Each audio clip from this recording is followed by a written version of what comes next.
अस्सलाम वालेकुम, this is Muhit Pirzada in Washington. सबसे पहले तो मुझे आप सबसे अपोलोजाइज़ करना है, माफ़ी मांगनी है कि इतनी देर से ये वीडियो क्यों आ रही है। लेकिन आज इसकी एक बड़ी सॉलिड और बड़ी इंटरेस्टिंग किस्म की वजह है, और वजह ये है कि मैं पाकिस्तान के एक बहुत ही कलरफुल बड़े कंट्रोवर्शियल पॉलिटिशियन के साथ पहले तो बहुत लंबी चौड़ी बातचीत कर रहा था। फिर प्लान ये बन गया कि उनका इसी हवाले से उनके साथ एक वीडियो जो है वो रिकॉर्ड की जाए। वीडियो खासी लंबी तवालत की थी, और मेरा प्लान ये था कि इस वीडियो को जैसे ही इसको प्रोसेस होती है मैं इसे यहाँ रिलीज़ कर दूंगा बजाय अपने वीलॉग करने के। लेकिन बदकिस्मती से उस वीडियो के दरम्यान में बहुत सा इंटरनेट स्नैपिंग प्रॉब्लम था, उनका इंटरनेट बार बार कोलैप्स कर जाता था, और जिस वजह से उसको जोड़ना भी मुझे पड़ना है। और कुछ दरम्यान में उन्होंने मुझे ऑफ द रिकॉर्ड भी दरम्यान में बातें बतानी शुरू कर दी, और फिर उन्होंने कहा कि ऑफ द रिकॉर्ड बात जो है, अब मेरे पास कोई तरीका नहीं था कि ऑफ द रिकॉर्ड को ऑन द रिकॉर्ड से मैं कैसे अलग करूं। मुझे समझाने के लिए वो बता रहे थे। तो बहरहाल कुछ घंटे में उनका ये इंटरव्यू जो है मैं रिलीज़ करूँगा, और बहुत ही इंटरेस्टिंग भी है, और ये बड़ी जानी पहचानी आपकी शख्सियत है, बड़ी कंट्रोवर्शियल शख्सियत है। मैं आपको इशारा दे रहा हूँ, हर वक्त इनके हवाले से बहस होती रहती है कि इन्होंने ये क्यों कह दिया, ये क्यों कह दिया, इसका क्या मतलब था, किधर से ये इशारा आया। तो ये तमाम इश्यूज़ कि आपको ये ख्यालात कहाँ से आते हैं, कौन आपको कंट्रोल कर रहा है, क्या आप कोई तिगनी का नाच आपको कोई नचा रहा है, कोई आपको इस्तेमाल कर रहा है, इस हवाले से तमाम सवालात मैंने उनसे पूछे, और उन्होंने बहुत ही तहम्मुल के साथ, बहुत ही पेशेंस के साथ उन्होंने इन तमाम सवालात का जवाब दिया। तो वो मैं आपको कुछ घंटे में प्रेज़ेंट करूँगा। अब मैं पिछले 12-18 घंटे की इन डेवलपमेंट्स की तरफ आ जाऊँ, जो मेरे पास इस वक़्त नोट्स की शक्ल में मौजूद हैं। मैं समझता हूँ, में से सबसे इंटरेस्टिंग जो डेवलपमेंट है विच टेक्स द केक, वो है जहाँ पाकिस्तान के मौजूदा आर्मी चीफ जनाब जनरल आसिम मुनीर साहब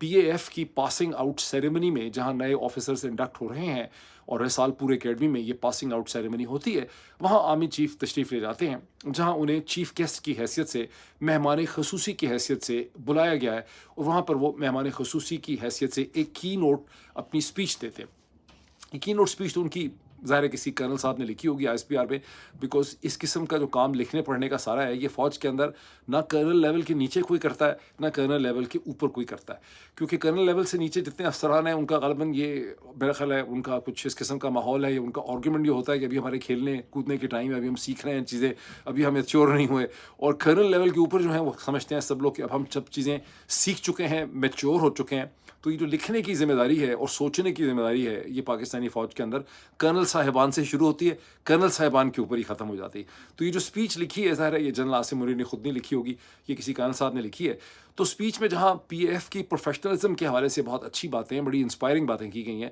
वहाँ एक बड़ी चुभती हुई बात की गई है, और वो चुभती हुई बात ही जो है वो पाकिस्तान के अंग्रेज़ी जितने भी अखबारात हैं उनकी हेडलाइन बनी है, जहाँ आर्मी चीफ के कह रहे हैं कि हम तो अपनी कॉन्स्टिट्यूशन लिमिट को समझते हैं, लेकिन वो तमाम लोग जो हमें लेक्चर दे रहे हैं, उन्हें अपनी कॉन्स्टिट्यूशन लिमिट्स में रहने की ज़रूरत है। इशारा उनका बड़ा क्लियरली पाकिस्तान के मीडिया या सोशल मीडिया की तरफ है, बल्कि यूँ कहिए कि मीडिया बेचारे की क्या औकात है कि वो अपनी लिमिट में ना रह सके, वो तो अपना सांस भी जनरल साहब की इजाज़त से ही लेता है। तो सोशल मीडिया ही की तरफ उनका इशारा था, जिसमें उन्होंने आर्टिकल 19A को भी उसमें कर्नल साहब जिन्होंने स्पीच लिखी है उसमें ठोक दिया। अब मेरे पास बड़े इंटरेस्टिंग क्वेश्चन है। पहला मेरा क्वेश्चन है पाकिस्तान एयरफोर्स से, पीएएफ की एकेडमी से रसालपुर से, कि ये क्या वजह है कि आपने पीएएफ जैसे प्रेस्टिजियस इंस्टीट्यूशन में, जो एक बहुत ही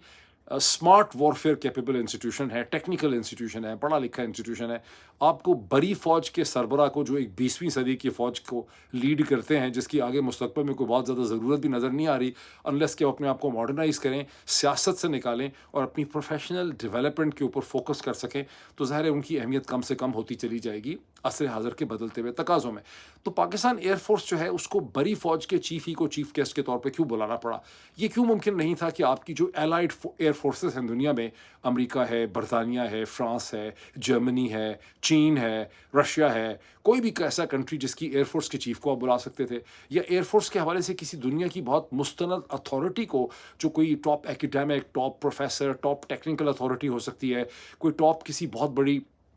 एयरफोर्स रिलेटेड ऑर्गेनाइजेशन का हेड हो, जो आखिर वहाँ एयर पावर की सिग्निफिकेंस के हवाले से बात कर सकता, कि एयर पावर जो है उसने कैसे दुनिया को तब्दील किया है, एयर पावर जंग जीतने में और जंग को डिफाइन करने में एयर पावर का कितना इंपॉर्टेंट रोल है, एयर पावर के अंदर कितनी मल्टीपल ऑप्शंस क्रिएट हो चुके हैं. It is not only about the traditional air force. इसमें ड्रोन्स का क्या यूज़ है, इसके अंदर पायलटलेस जो प्लेन्स हैं उनका क्या इस्तेमाल है, वगैरह वगैरह एंड सो ऑन. चीज़ें सब चीज़ें हो सकती थी. तो किसी को ख्याल क्यों नहीं आया? एक तो बात समझ आती है कि चूँकि मौजूदा एयर चीफ जो हैं उन्होंने भी एक्सटेंशन ले ली है जो उनको नहीं लेनी चाहिए थी, और वो एक्सटेंशन ज़ाहिर है उनको पाकिस्तान आर्मी चीफ की वजह से ही उनके मरहून मिन्नत ही मिली है, वो अपना केस बना रहे हैं. तो एक वजह ये हो सकती है कि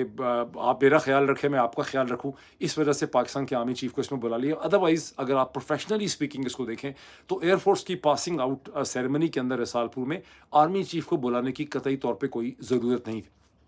अब चलें, ये बात तो हो गई. अब हम आ जाते हैं स्पीच में हवाले से, जहाँ उन्होंने बाकी जो स्पीच उन्होंने की, कर्नल साहब ने उनको जो स्पीच लिख के दी वो चले वो ठीक थी, जैसी किसी भी एक रवायती सी स्पीच थी. आर्टिकल 19 ऑफ द कॉन्स्टिट्यूशन के हवाले से जो रेफरेंस इसमें डाला गया, ज़ाहिर है कि ये जो तकरीर है, तकरीर लिखने वालों को और तकरीर करने वालों को इसका एहसास है कि जो तकरीर रसालपुर एकेडमी में की गई है वो सिर्फ रसालपुर एकेडमी में बैठे हुए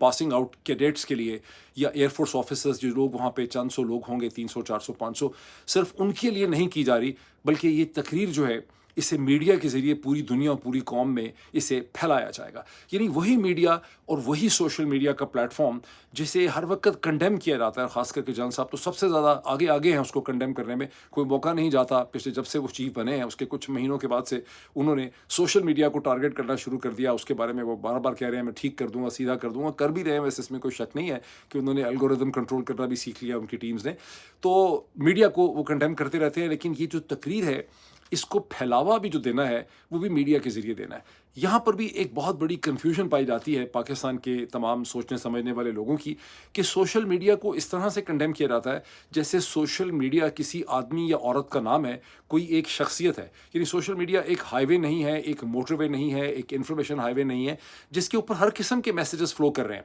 और सबसे ज़्यादा अगर किसी ने एब्यूज़ किया है गुज़िश्ता 2-3 बरसों में सोशल मीडिया को या इस पूरे प्लेटफॉर्म को या इस हाईवे को, तो वो पाकिस्तान की रियासत, हुकूमत और रियासती और हुकूमती इदारों ने किया है. जो वो लोग भी हैं जो बाकायदा इनके अहलकार हैं वो इसका मिसयूज़ कर रहे हैं मिनिस्ट्री ऑफ डिसइंफॉर्मेशन के ज़रिए, और वो तमाम लोग जो पाले हुए हैं वो इसका इस्तेमाल करते हैं. तो जितने स्कैंडल्स हैं, जो लोगों की ऑडियोज़ इलीगली वीडियोज़ वो कहाँ रिलीज़ होती हैं, वो सोशल मीडिया में रिलीज़ होती हैं. कौन वो करता है? यही पाकिस्तान के हुकूमती इदारे वो रिकॉर्ड करते हैं. लेकिन हर दफ़ा वो कहते हैं सोशल मीडिया ने ये कर दिया, सोशल मीडिया ने ऐसे कर दिया, एज़ इफ़ कि आप सोशल मीडिया से लाताल्लुक़ हैं और आप सोशल मीडिया का फ़ायदा नहीं उठा रहे. तो बहरहाल तकरीर की ही इसलिए गई, ये चीज़ें उसमें डाली इसलिए गई कि मीडिया और सोशल मीडिया के ज़रिए इसको फैला दिया जाए, वरना ये लोगों की कंजम्पशन के लिए नहीं थी जो उनके सामने बैठे हुए थे. अब इसमें एक असम्पशन बड़ी इंटरेस्टिंग है, और ये मैं थोड़ा सा इसमें एक यहाँ पे बात कहना चाहता हूँ कि मेरे पास ब्रिटिश पासपोर्ट तो है, लेकिन मेरे पास अगर अमेरिकन पासपोर्ट भी हो जाए तो मैं रहूँगा तो पाकिस्तानी ही, मैं पाकिस्तानी अमेरिकन बन जाऊँगा जैसे मैं पाकिस्तानी ब्रिटिश था. और ये सिर्फ मेरे साथ ही नहीं है, बल्कि मैं आई एम वाइज इनफ और इंटेलिजेंट इनफ और अवेयर इनफ कि मेरी जो सेकंड जनरेशन के बच्चे हैं, मेरी बच्चियाँ हैं, उनके ऊपर भी यही छाप लगी हुई होगी कि ओरिजिन क्या है यार, वेयर यू फ्रॉम, तो okay we were from Britain और वी आर फ्रॉम पाकिस्तान. ठीक है, तो I am wise enough to understand this thing कि आपकी जो एक शनाख्त और आपका तशख़्ख़ुस जो होता है वो आपके साथ साथ चलता है, कम से कम भी 50 60 70 साल 100 साल उसके आपके साथ चलना होता है. आप अपनी शनाख्त से आज़ाद नहीं हो सकते. So for all practical purposes मेरी शनाख्त जो है वो पाकिस्तानी है. इसी शनाख्त, और ये बताना ज़रूरी था चूँकि अगली चीज़ मैं कहने वाला हूँ, इसी शनाख्त को मद्देनज़र रखते हुए मुझे ये एतराफ़ करना पड़ता है, और बड़े बोझल दिल से और बड़े तकलीफ़ से और बड़े दुख के साथ और बड़ी परेशानी और बड़ी नदामत से और बड़ी एक सेंस ऑफ ग्रीफ के साथ कि हम जो पाकिस्तानी हैं दुनिया की बेवकूफ़ तरीन कौमों में हमारा शुमार होता है. कुंद ज़हन तरीन जो लोग हैं ना, जो सबसे ज़्यादा डफर किस्म के जो लोग हैं, जिनकी खोपड़ी की जो ये स्केल सेल्स हैं इसके अंदर से कोई आइडिया अंदर नहीं जा सकता, और किसी आइडिया को समझते हुए हमें 100 साल लग जाते हैं, हम उस किस्म की कोई कौम है. हम किताबें याद कर सकते हैं, हम कानून का इम्तिहान पास कर सकते हैं, मेडिसिन का इम्तिहान पास कर सकते हैं, इंजीनियरिंग पढ़ सकते हैं, आईटी की चीज़ें याद कर सकते हैं, इम्तिहान पास कर सकते हैं, नौकरियां ले सकते हैं, बड़े बड़े घर बना सकते हैं 3-3 4-4 एकड़ के अमेरिका के अंदर. लेकिन आइडियाज़ की ग्रैस्प हमारी जो है ना वो तकरीबन फ़ारग है. वरना हम आइडियाज़ की दुनिया में कुछ ना कुछ कर लेते पिछले 70 बरस में, और लोग हमने दुनिया में बड़ी किताबें लिखी होती, रिसर्च पेपर लिखे होते, कोई हमने इन्वेंशंस की होती, कख हमने नहीं किया, बिकॉज हम आइडियाज़ को ग्रैस्प नहीं कर सकते. अब इसको आप ज़रा देखिए, ये भी मैं बात आपके सामने करने लगा हूँ, ये आर्टिकल 19A के ऊपर जो मरहून मिन्नत है जो लोग कहते हैं सारे. पाकिस्तान में 33 تو माशाल्लाह टेलीविज़न चैनल हैं न्यूज़ एंड करंट अफेयर्स के, वैसे शायद एंटरटेनमेंट के डाल लें तो 60-70 होंगे, और 5-6 बड़े अंग्रेज़ी के अखबार भी हैं, उर्दू के भी बहुत से अखबार हैं, जरीदे, वेबसाइट्स पर हैं। आपने हमेशा वहाँ पर एक बयानिया सुना होगा बकवास किस्म का, और वो बयानिया ये है, बड़े बड़े एंकर और जुदागरी टीवी प्रोग्राम्स में बैठ के आइन की किताब निकाल के इस तरह सामने कह देते हैं कि देखें जी, आर्टिकल 19A के अंदर हमें गारंटी किया गया है कि हमारे पास जो है वो फ्रीडम ऑफ एक्सप्रेशन होगी, फ्रीडम ऑफ ओपिनियन होगी, ये तो हमारा हक है जो हमें आइन पाकिस्तान ने दे दिया है। वो पूछे इनसे बेवकूफ़ों से कि भाई अगर आइन पाकिस्तान में ये ना लिखा होता, या ये आर्टिकल 19 उसके अंदर ना होता, या आइन पाकिस्तान ना होता, या इसे कहते हैं आइन पाकिस्तान तो पता नहीं कितनी दफ़ा बेचारा ख़त्म हुआ, एब्रोगेट हुआ, सस्पेंड हुआ है, उसको वैसे भी कोई नहीं मानता। तो आइन में अगर ये ना लिखा होता या आइन ना होता तो क्या फिर हमारे पास फ्रीडम ऑफ एक्सप्रेशन का राइट नहीं था? क्या हमारे पास फ्रीडम ऑफ थॉट नहीं थी? क्या हमारे पास सोचने की और ओपिनियन होल्ड करने की इजाज़त नहीं थी? किसने आपको कहा है कि ये इजाज़तें हमें किसी आइन से, किसी कानून से मिलती हैं? क्या इंसानों को सोचने की, एनालिसिस करने की जो इजाज़त है, ओपिनियन होल्ड करने की जो इजाज़त है, वो कोई आइन और कोई कानून देता है? वैसे बाय द वे मैं आपके लिए ना आर्टिकल 19A के कुछ वर्ड्स यहाँ पे पढ़ के आपको बता देता हूँ कि ये आर्टिकल 19 जो है पाकिस्तान का, 19A नहीं है, ये 19 है, 19A थोड़ा सा डिफरेंट है। 19A के जो अल्फाज हैं वो कुछ इस किस्म के हैं कि every citizen of Pakistan will have the right to hold opinions. शर्म करें, मतलब ये कानून से देने वाली चीज़ है। यानी every citizen of Pakistan will have the right to hold opinions, right to have expression and freedom of speech. और फिर उसके अंदर एक्सेप्शंस आ गई। एक्सेप्शंस क्या हैं? Glory of Islam, national security, defence, decency, morality, contempt of court. और अभी मैंने इसकी जो लैंग्वेज देखी है उसमें मुझे नज़र नहीं आया, लेकिन मेरा ख्याल है कि इसमें किसी ज़माने में ये इससे मिलते जुलते किसी और कानून के अंदर फ्रेंडली कंट्रीज़ के साथ रिलेशनशिप का भी जिक्र है। यानी आपके पास वैसे तो फ्रीडम ऑफ ओपिनियन है, आपके पास चॉइस है एक्सप्रेशन का भी, आपके पास इजहार ख्याल की आज़ादी आपको दी गई है, लेकिन ना तो आप मज़हब के हवाले से कोई ऐसी, लेकिन कोई चीज़ अगर आप मज़हब के हवाले से बात कर देंगे, नेशनल सिक्योरिटी के हवाले से कर देंगे, डिफेंस के हवाले से कर देंगे, मोरालिटी के ख़िलाफ़ कर देंगे, डिसेंसी के ख़िलाफ़ कर देंगे, कोर्ट के हवाले से बात कर देंगे, या फ्रेंडली कंट्रीज़ के हवाले से कोई बात कर देंगे, तो वो कहने की आपके पास इजाज़त नहीं। दुर फिटे मुँह, ये जिसकी तारीफ बैठ के करते रहते हैं, ये जो आर्टिकल 19 है पाकिस्तान के कॉन्स्टिट्यूशन का, ये इनफैक्ट इंसानियत की और मौजूदा असर हाज़िर की दुनिया में इंसानी दिमाग की बेइज्जती और इंसल्ट है। ये आर्टिकल 19 कोई सेलिब्रेट करने वाली चीज़ नहीं है, ये आर्टिकल 19 पे रोने वाली चीज़ है। ये वो जगह है जहाँ बैठ के पूरी पाकिस्तानी कौम को रो के दरिया बहा देने चाहिए, अफसोस के और नदामत के, कि इतना घटिया किस्म का जो आर्टिकल है ये पाकिस्तान के आइन के अंदर डाला गया हुआ है। और इस एतबार से जो कर्नल साहब ने स्पीच लिखी है जनरल साहब की, वो उन्होंने इस हद तक कर्नल साहब की जितनी अंडरस्टैंडिंग थी उस एतबार से उन्होंने ठीक ही लिख दिया है। लेकिन मैं अभी आपको कुछ चीज़ें बताता हूँ जिससे आपको एहसास होगा कि कर्नल साहब की अंडरस्टैंडिंग जो है वो क्यों खासी कमज़ोर है इस मामले से। ज़रा इस पर गौर कीजिए कि ये सारे टेलीविज़न के जो एंकर पर्सन वगैरह हैं और ये सारे ज़राए ब्लाग के लोग हैं, वो तो ये बताते हैं कि हमें आर्टिकल 19 ने ये हक दिया हुआ है। बेसिक असम्पशन क्या है कि आपको जो हकूक़ हैं वो कवानीन देते हैं, लॉ आपको हकूक़ देता है। आपने कभी कोई ऐसे कानून का सुना है दुनिया के किसी भी हिस्से में जो कानून ये कहता हो कि लॉ जो है उसमें you have the right to breathe, आपको सांस लेने की इजाज़त है, आपको खाना खाने की इजाज़त है, आपको पानी पीने की इजाज़त है, आपको पेशाब करने की इजाज़त है, आपको रेस्ट रूम, बाथरूम, टॉयलेट जाने की इजाज़त है, आपको प्यार और मोहब्बत करने की इजाज़त है, आपको बच्चे पैदा करने की इजाज़त है, आपको चलने की इजाज़त है, आपको फिरने की इजाज़त है, बैठने की इजाज़त है। ये हाँ, ये ज़रूर कानून कहता है, जहाँ बच्चों की बात है, जहाँ प्यार मोहब्बत की बात है, मोहब्बत प्यार तो एक बहुत ही बड़ी एक चीज़ आ जाती है। ये ज़रूर है कि अगर बच्चे पैदा करने के लिए सदियों से रियासतों ने या माशरों ने आपको कहा कि आप एक लाइसेंस हासिल करें, जिसको निकाह भी कह सकते हैं, मैरिज का कॉन्ट्रैक्ट भी कह सकते हैं, कुछ भी आप उसको कहें, बुनियादी तौर पे माशरा ये कानून बनाता है कि आपको बच्चे पैदा करने के लिए आपको लाइसेंस चाहिए। क्यों? इसलिए कि बच्चे की वल्दियत और उसकी पोजेसन और उसको कि है किसका, वो झगड़ा उठेगा। और फिर ये कि उस जो भी बाप ने, अब तो दोनों के पैसे बनाते हैं, एक ज़माने में सिर्फ बाप के पास ही पैसे होते थे, ये जायदाद होती थी, तो बाप के जो पैसे, जायदाद, उसकी जो material and non material possessions हैं, उनको उस औलाद और बच्चे ने इनहेरिट करना है। इसलिए बच्चे की आइडेंटिफिकेशन के लिए एक सर्टिफिकेशन जो है वो बहुत ज़रूरी थी। अभी तक लोग इसको वैसे ठीक तरह से कॉन्सेप्ट को समझ नहीं सके, लेकिन ये यहाँ पर इस कॉन्सेप्ट को मैंने बता के कुछ और आपको बताना है। सो जो लोगों को, जो हमें किसी कानून ने पैदा नहीं किया, مجھے آپ کو تمام دنیا کے انسانوں کو کسی لا نے کسی ایکٹ آف پارلیمنٹ سے ہم نہیں پیدا ہوئے، ہم قدرت کے ایک عمل اور ایک پروسیس کے نتیجے میں آئے ہیں، اور انسانی زندگی اور لائف کہاں سے آئی ہے ابھی تک 20ویں صدی کے پہلے حصے میں سائنس کو ٹھیک طرح سے اس کا جواب نہیں دے سکی. اس پہ تگ و دو بہت ہے، اس پہ ریسرچ بڑی ہے، بحث بڑی ہے، اس کے اوپر بڑی انویسٹیگیشن ہے، لیکن اس کا کوئی کلیئر آنسر نہیں ہے کہ انسانی زندگی جو ہے وہ کہاں سے آ رہی ہے، and what is the reality of the life it self. جس چیز کے بارے میں ہم بڑے سو ہمیں کسی قانون نے پیدا نہیں کیا، اور جو رائٹ ٹو تھنک ہے، جو ہماری سوچ، ہم ظاہر ہے ہم ایگزسٹ کریں گے تو ہم سوچیں گے، ہماری اوپینینز ہوں گی تو ہم ان کو ایکسپریس کریں گے، یہ ہمارے بنیادی فنڈامنٹل ہیومن رائٹس ہیں. They are not created by any act of parliament. These are not the rights that are guaranteed by any law. یہ ہمارا بنیادی انسانی حقوق ہے، اس کو صرف قانون ریکگنائز کر سکتا ہے. جو چیز زیادہ آسان ہے اس معاملے میں سمجھنی، جو کان صاحب آف کورس نہیں سمجھ سکتے جنہوں نے تقریر لکھی ہے، اور وہ ان کو سمجھنی چاہیے، جب ظاہر کرنل نہیں جنرل بننا ہے بعد میں، وہ یہ ہے کہ جو ادارے ہوتے ہیں، اب میں آؤں اس چیز کے اوپر جنہوں نے کہا ہمیں اپنی لمٹس کا پتہ ہے، کہ جو ادارے ہیں جیسے پولیس ہے، آئی بی ہے، موٹر وے پولیس ہے، ایف آئی اے ہے، آئی ایس آئی ہے، یہ جتنے بھی ادارے ہیں، ایم آئی ہے، یہ ادارے جو ہیں these are children of law, these are products of law, these are of springs of law. یہ ادارے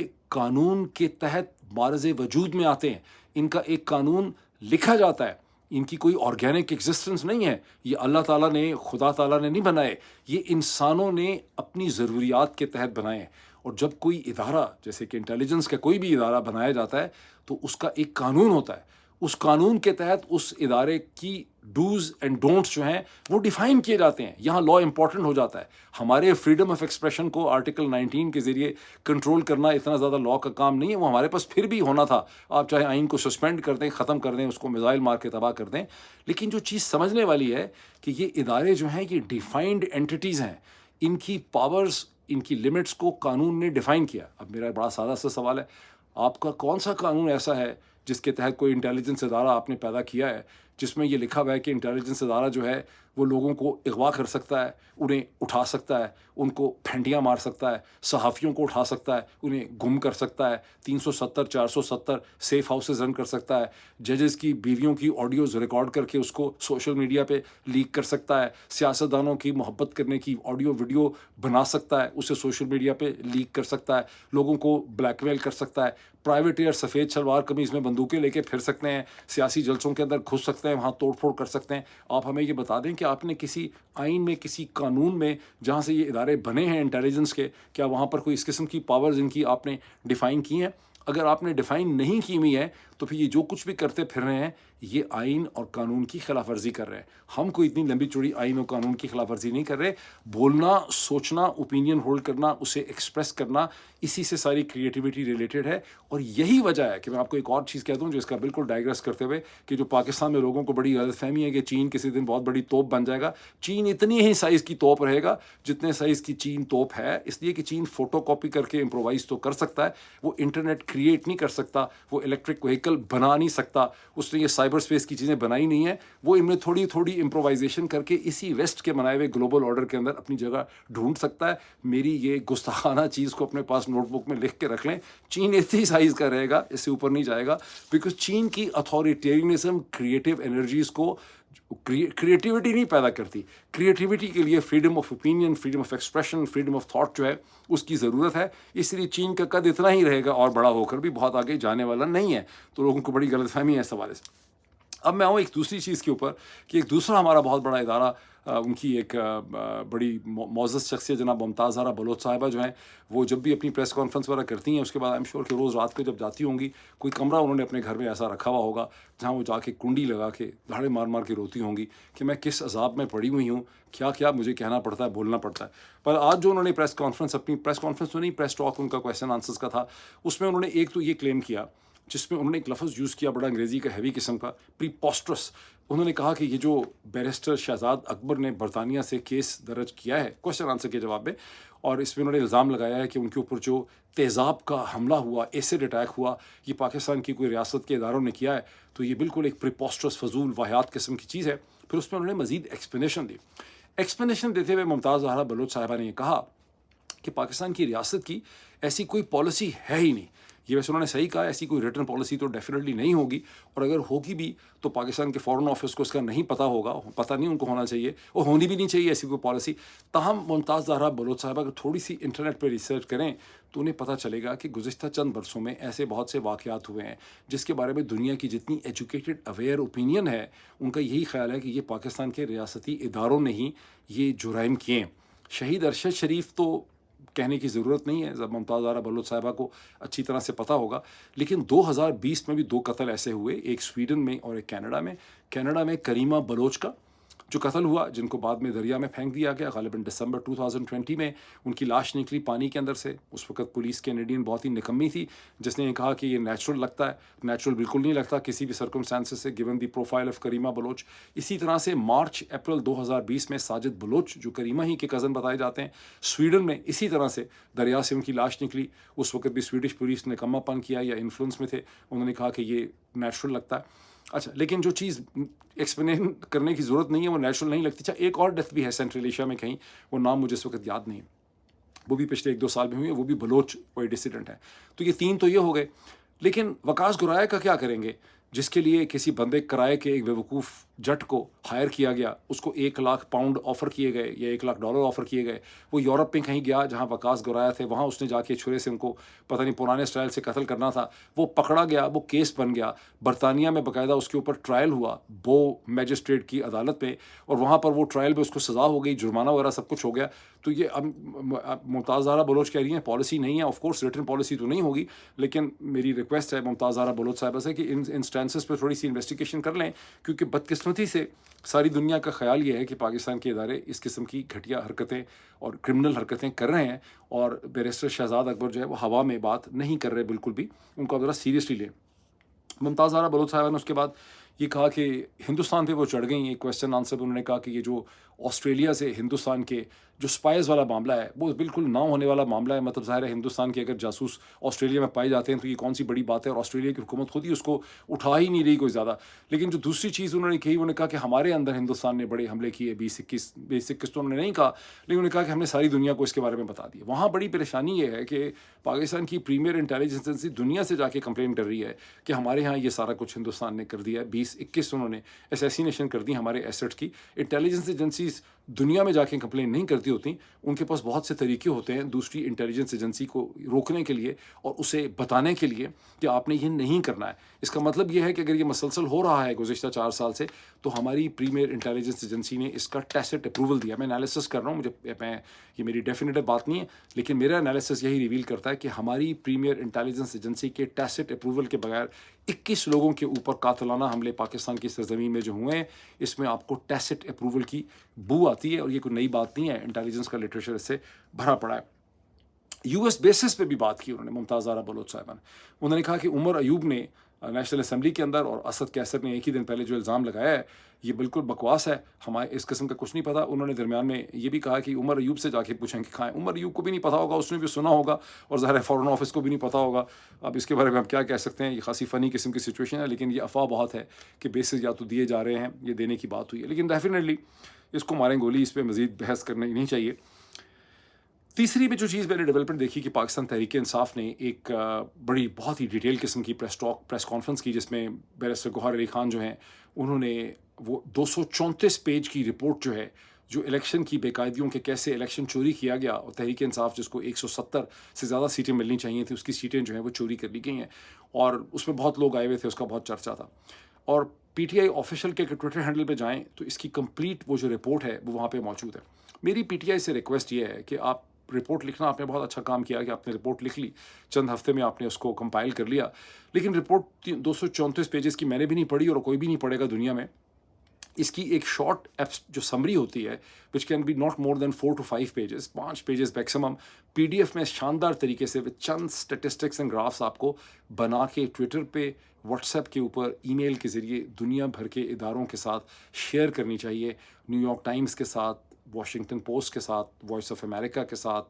ڈوشے ویلے کے ساتھ، فائنینشیل ٹائمز کے ساتھ، گارڈین کے ساتھ، انڈیپینڈنٹ کے ساتھ، ٹیلی گراف کے ساتھ، جہاں عمران خان صاحب کا آپریٹ پیس بھی چھپا ہے گزشتہ 24-36 گھنٹے میں، اور اس کے اوپر میں کسی اگلے ویلاگ میں بات کروں گا. جب تک آپ اس قسم کی ایک PDF کی اچھی ویل ایڈیٹڈ سمری، جس طرح سے اکانومسٹ بناتا ہے اپنی سمریز، وہ آپ پھیلائیں گے نہیں اس کو، تو آپ کی یہ 234 پیج کی جو رپورٹ ہے اس کا کوئی امپیکٹ نہیں ہوگا، اور 24 گھنٹے کے بعد کسی کو یہ یاد نہیں رہے گی. اس کے ساتھ ہی تحریک انصاف کے لیے بہت ضروری ہے کہ وہ ایک بڑی محتاط لینگویج کے اندر مئی 9 کے حوالے سے، چونکہ اس کا پہلا سال برسی آ رہا ہے، اس کی اینیورسری آ رہی ہے، برسی بھی کہہ سکتے ہیں آپ اس کو، تو آپ اس کے لیے ایک رپورٹ بنائیں جس میں کچھ امپورٹنٹ کی کویسچنز اٹھائیں. فار انسٹنس کہ CCTV فوٹیج کہاں ہوئی، کہاں چلی گئی، لاہور میں جو حملہ ہوا تھا اس میں اتنے عجیب و غریب سوالات اٹھے، وہ کیا ہوئے، وہ یہ سارے کویسچنز ہیں. اس کویسچنز کو رکھتے ہوئے ایک چھوٹی سی رپورٹ ہے جو بڑے تیکھے ہوئے پروفیشنل کویسچنز ہونے چاہیے، ان کو بھی بنائیں مئی 9 کے حوالے سے. گزشتہ ایک برس میں کیا ہوا، کیسے لوگوں کو معاف کر دیا گیا پریس کانفرنسز کر کے، وہ کویسچنز کی شکل میں بنائیں، الزام نہ لگائیں، کویسچنز کی شکل میں بنا کے دنیا بھر کے میڈیا اور تھنک ٹینکس کے ساتھ شیئر کریں. اس کے لیے ضروری ہے کہ آپ کے پاس اس میڈیا اور تھنک ٹینکس کے ای میلز یا ان کے ایڈریسز یا ان کے واٹس ایپ نمبر آپ کے پاس ہوں، جس کے ذریعے آپ ان کے ساتھ شیئر کر سکیں، یا آپ کے پاس ان کے ایڈریسز ہوں جہاں آپ کی مختلف ملکوں کی ٹیمز جو ہیں اس کی ایبسٹریکٹ کاپی جو ہے ان کے ساتھ شیئر کر سکیں کہ یہ ہماری فائنڈنگ ہے. اور ہر اس تھنک ٹینک اور یونیورسٹی کے اندر ایک Pakistan related academic unit section exist کرتا ہے جس کو کہ آپ نے اپنے یہ کویسچن اس تک پہنچانے ہیں. اب میں ایک تھوڑی سی ان ڈیولپمنٹس کو دیکھ لوں کہ سائفر کے حوالے سے سلمان صفدر صاحب، آج بھی دھمات ہوئی تھی اس کی. بیرسٹر سلمان صفدر نے عدالت سے نکلتے نکلتے وہاں پہ کھڑے ہو کے کوئی 8-10 منٹ کی ایک میڈیا ٹاک کی، جس میں انہوں نے یہ کہا کہ پروسیکیوشن کا جو کیس ہے سائفر کے حوالے سے وہ بہت ہی کلرفل ہو گیا ہے. کلرفل انہوں نے لفظ 8 منٹ کی اس ویڈیو کے اندر کوئی تقریباً 3-4 دفعہ انہوں نے استعمال کیا. مطلب اس کا کیا تھا کلیئر نہیں ہے. امید ان کو بہت ہے کہ فیصلہ ان کے فیور میں ہو جائے گا. ان سے ایک سوال ایک رپورٹر نے یہ بھی پوچھا کہ کیا آپ اس کے خلاف اپیل کریں گے سپریم کورٹ پہ. انہوں نے کہا نہیں، مجھے تو اپنے جج صاحبان پہ بڑا اعتماد ہے، اور مجھے سپریم کورٹ جانے کا تو میں سوچ بھی نہیں رہا، میں تو ابھی انہی کی عدالت کے اندر موجود ہوں، یہ تو بڑا گناہ ہوگا میں سپریم کورٹ کی بات کروں. لیکن اس میں تھوڑی سی کہیں اوور کانفیڈنس ہی نہ ہو جائے بیرسٹر سلمان صفدر کا. اس کی وجہ یہ ہے کہ ایک تو ٹھیک ہے اس میں میاں گل حسن اورنگزیب صاحب جیسے باصول ایک جسٹس بھی یہاں موجود ہے، لیکن درمیان میں عامر فاروق صاحب بھی ہیں چیف جسٹس، ان کی مجبوریاں ہم سب واقف ہیں. تو عامر فاروق صاحب کے ہوتے ہوئے یہ فیصلہ کس طرح کا آئے گا یہ خدا بہتر جانتا ہے. کہتے ہیں 2-3 پیشیوں میں اس کا فیصلہ ہو جائے گا. تاہم ایک سے زیادہ وکیل جو اس کیس میں کے واقعات سے فیملیئر ہے، اس کی پروگرس سے فیملیئر ہے، اور وہ ان ٹیمز کے ساتھ بھی ان کا تعلق ہے، ان کا کہنا یہ ہے کہ اس وقت جو ہائی کورٹ کے جج صاحبان ہیں وہ بڑے ڈیفینسو پہ جا چکے ہیں، بیکاز معاشرے کے پریشر کی وجہ سے، بار وکلا اپنے گھر والوں کے پریشر کی وجہ سے، اور اس وقت وہ مزید چودھری نظام الدین کی مرضی کے فیصلے کرنے کے موڈ میں نہیں ہے. تو ان وکلا کو بہت امید ہے کہ سائفر کیس سے عمران خان اور شاہ محمود قریشی کو اگلے آنے والے چند دنوں میں by the turn of the next week ان کو یہاں پر ایک ایکویٹل جو ہے وہ مل جائے گا.